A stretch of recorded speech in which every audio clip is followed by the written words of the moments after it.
Welcome to the deep dive. We're here to really get into the stories that matter, giving you the insights you need. Today, it was more than just a story. It's a genuine enigma pulled straight from the sources you shared.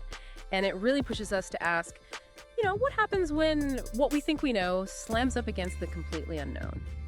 Especially somewhere like, the deepest place on Earth. Honestly, the details on this one, they sort of stick with you. We're focusing today on Ethan Marlowe. And it's important to get this. He wasn't your typical deep-sea adrenaline junkie. Not at all. He was a marine biologist.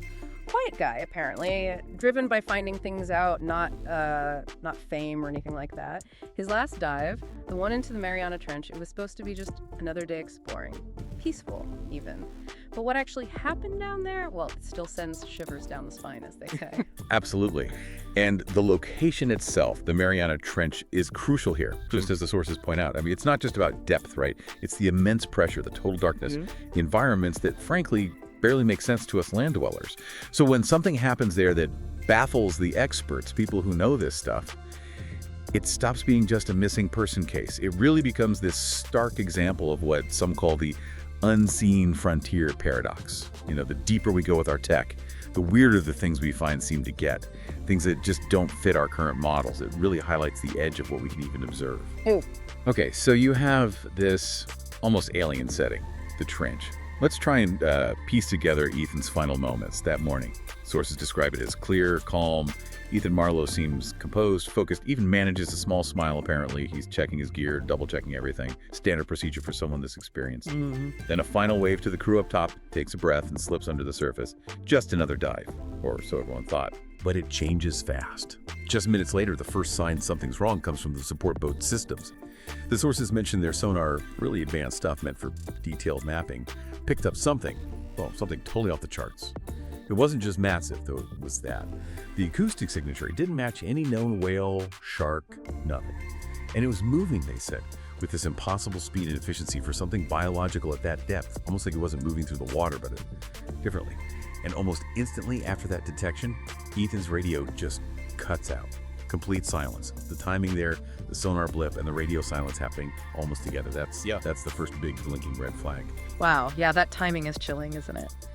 But the real core of this, the thing that makes this dive so deeply unsettling, is his camera, his onboard camera.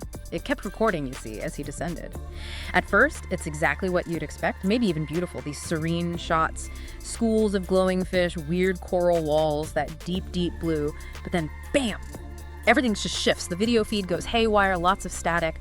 And what's really disturbing, maybe even more than the visual chaos, is his oxygen monitor on his rebreather. Right, a system designed to be absolutely fail-safe under pressure. Exactly, and it starts blinking erratically, like totally randomly. Which points to, it's not just panic.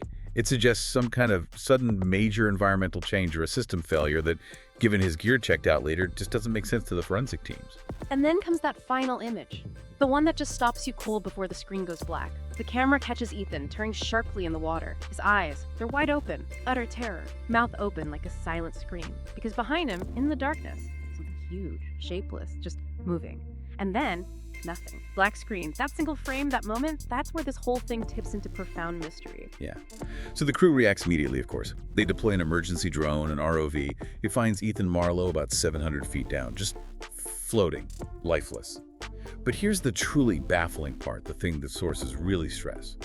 There's no physical evidence of anything. No marks on him, no wounds. His suit, perfectly intact. No sign of a struggle at all. And his oxygen tank, as you said, still half full. His body, just undisturbed. Eerily so. And we should probably remember, recovering anything from 700 feet, especially trying to preserve evidence, that's incredibly difficult, even with modern tech. Which makes finding him so pristine even odder. It forces the question, doesn't it? What could possibly cause a trained, experienced diver to basically freeze in sheer terror without being physically harmed? That really is the heart of it, isn't it? What did he see? The sources talk about all the speculation, naturally. Some suggest maybe a colossal undiscovered predator, something truly ancient from the depths. A possibility. They can be lost to the deep, just like that. It really makes you question the whole human drive to explore, doesn't it? Are there places maybe we shouldn't go? Things we aren't ready to find? Or perhaps can't comprehend, even if we do find them. Exactly. And what about the secrets that might just stay hidden forever? Not just in the oceans, but, anywhere. Yeah. In the universe, it leaves you wondering what other frontiers are out there just beyond what we can currently see or understand.